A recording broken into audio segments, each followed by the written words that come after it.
Rufus, the hound dog, was the goodest boy. Just the goodest boy. You see, whenever he found a pumpkin lying around, he always left enough seeds for the birds to be able to get some. Whenever he found like a really, really good armadillo carcass, he would always send up a "oh!" So the other doggies knew that there was a good armadillo carcass they could come eat. Whenever he found a really good, gross mud puddle, he only splashed enough to leave a little bit for others. Now, Rufus had a best friend named Edie. Edie was mostly a good girl, but sometimes it was hard for her to be good without embarrassing her friends and she couldn't figure out how to do it right. Sometimes one of the other dogs would have a tick crawling across its face, and she wouldn't want to tell them because that would embarrass them, but then later they'd get bit by the tick, so it was what it was. But every day, Rufus and Edie went adventuring together. They would go off into the wilderness, and they would take the short way at first.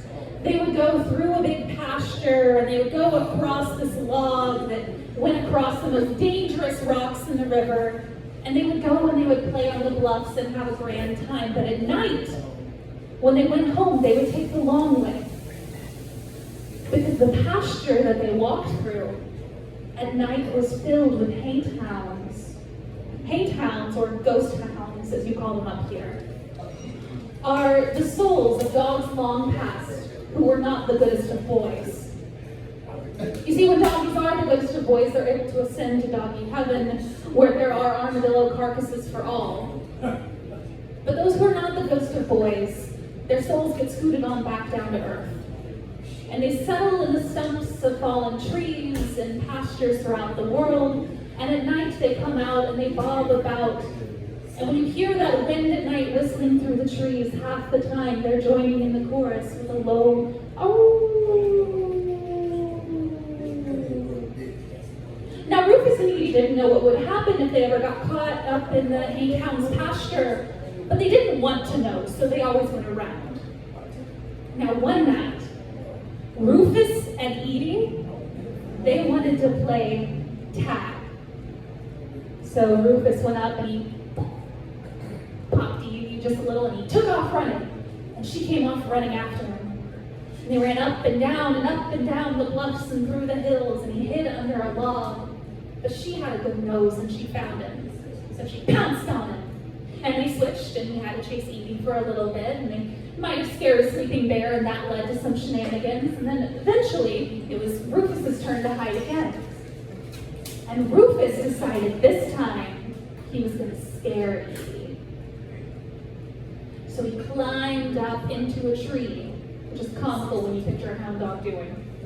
And he positioned himself up on a limb, and he waited for her to come around. And Edie came around sniffing.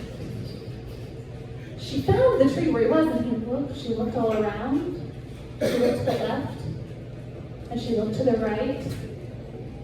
And Rufus decided to let out just a little whine, just to make her worried, make her think maybe something was wrong. He let out that little whine. But when he did, Edie was startled, and she jumped back, and when she jumped back, she fell off the cliff and right into the river. Rufus rushed down to the river. When he got there, the water was rushing over her, but she was not moving.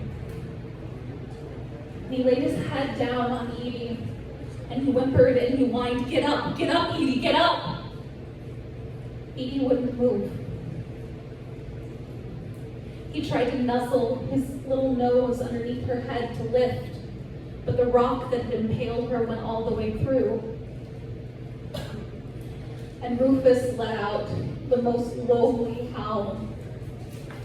And all the coyotes and the dogs in the forest, they howled with him, and they sang her goodbye song. And at that moment, the sun set.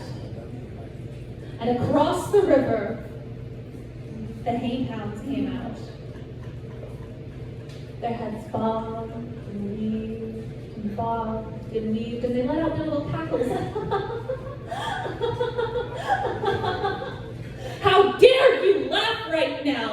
Rufus growled them. You don't deserve to be here. He took off running. And he ran toward the log. He barreled his way into that pasture, determined to take out the Haint Hounds. He snapped left, he snapped right, but everywhere he snapped, his mouth just went right through the ghosts.